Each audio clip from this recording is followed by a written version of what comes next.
오늘부터 시작되는 2022년도 고난주간 특별 새벽 기도 동안에 하나님이 주시는 개인적인 말씀과 은혜를 사모할 수 있기를 원합니다.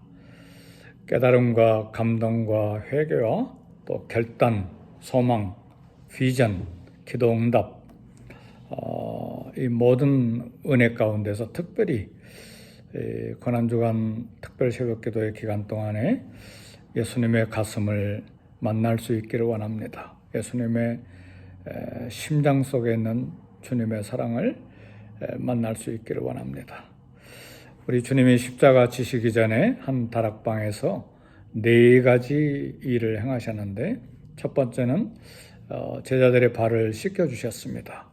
두 번째는 마지막 식사인 최후의 만찬, 상만찬을 행하셨습니다. 그리고 다락방에서 길게 제자들에게 설교하셨습니다. 그것을 다락방 교훈이라 이렇게 말합니다.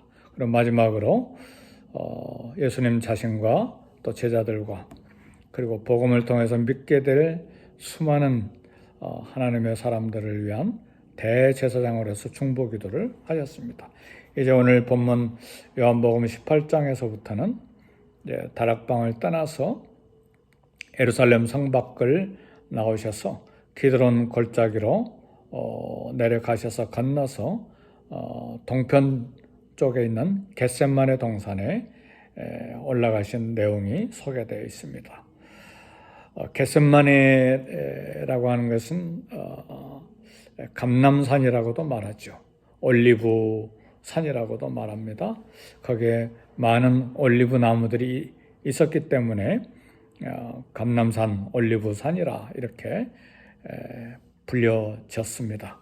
오늘날에도 감람산에는 많은 올리브 나무들이 있습니다. 이 동산에 우리 예수님이 제자들을 데리고 올라가신 것은 기도하기 위한 것입니다.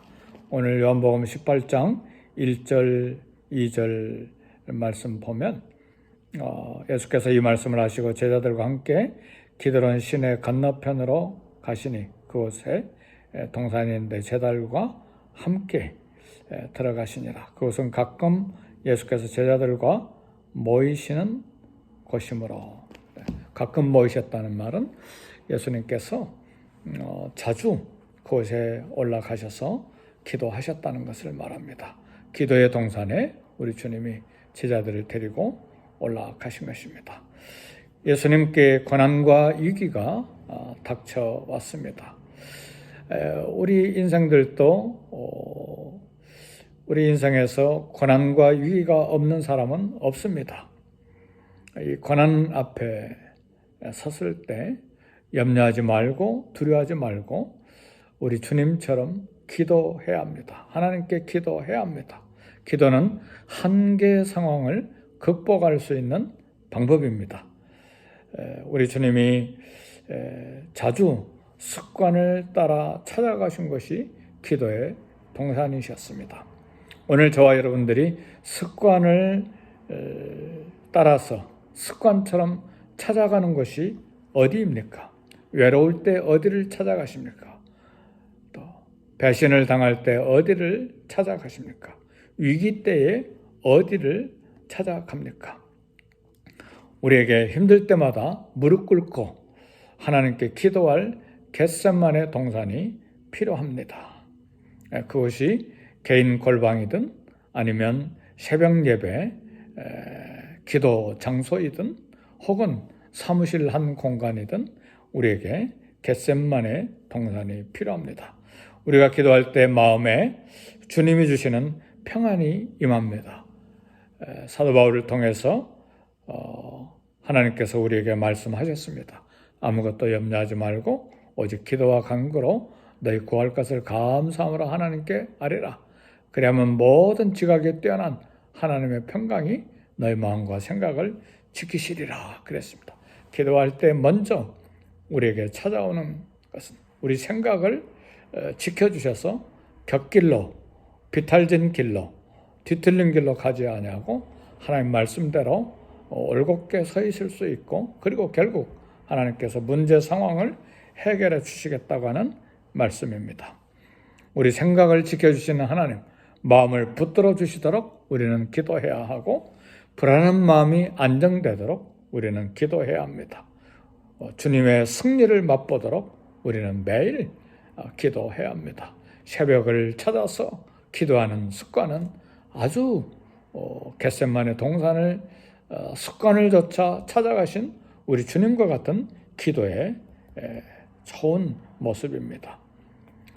기도에 영적인 권세가 있습니다. 기도는 고난을 극복하게 하는 하나님의 능력입니다. 기도는 고난과 두려움을 이기는 능력입니다. 태산도 극복할 수 있게 하는 것이 기도입니다. 우리가 기도하는 것은 우리는 연약하고 한계 상황을 넘어가는 한계 상황을 참 극복할 수 없는 그런 산과 같은 그리고 절벽과 같은 문제를 하나님의 손에 맡겨드리는 것이 기도입니다. 오늘 본문 요한복음 18장 6절에 보면 기도하는 사람의 영적인 권위가 나타납니다. 가룟 유다가 로마 군인들을 데리고 왔는데 대제사장과 바리새인들의 하속들까지 포함해서 학자들은 약 600여 명의 군인들을 데리고 왔다 이렇게 이야기를 합니다. 본문의 군인들이라고 말할 때 헬라어의 원어의 뜻은 한 군대를 말하는데 600여 명가량 그렇게 숫자를 계산합니다.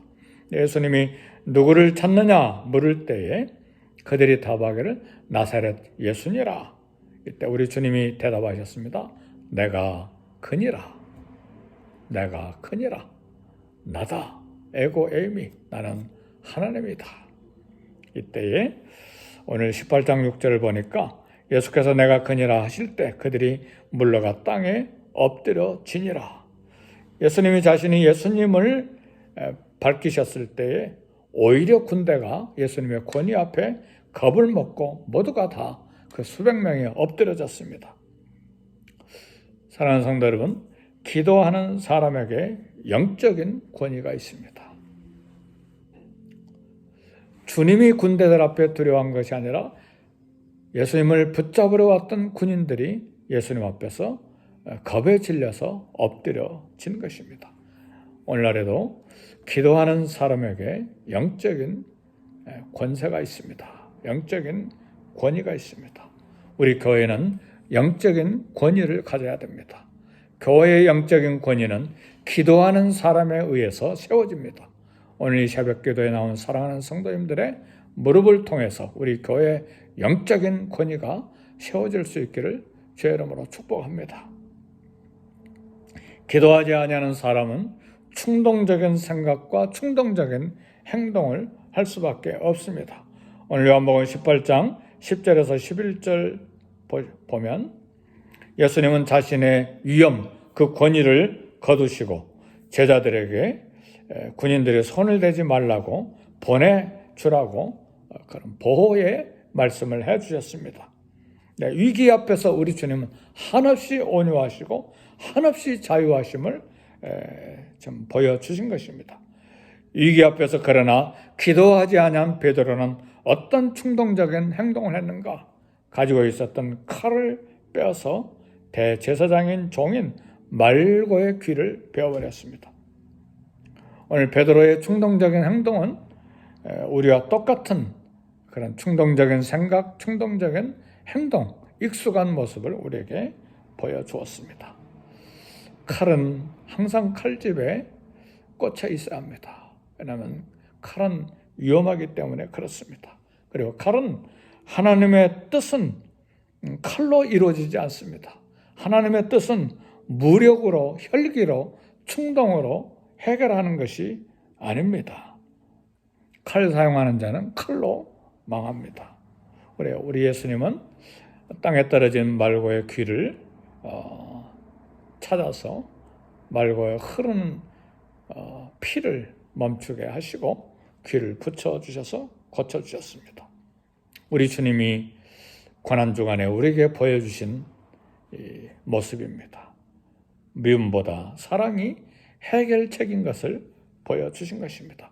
이 고난 주간 특세 기간 동안에 우리가 만나야 될 예수님의 가슴, 만나야 될 예수님의 사랑, 만나야 될 예수님의 고난 앞에서의 생각과 행동이 우리가 배워야 될 귀중한 교훈이 되는 것입니다.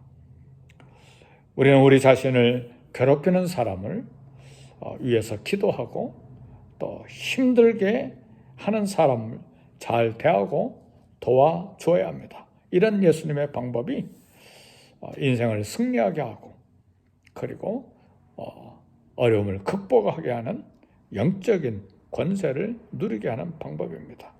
사랑과 용서가 우리를 승리하게 합니다.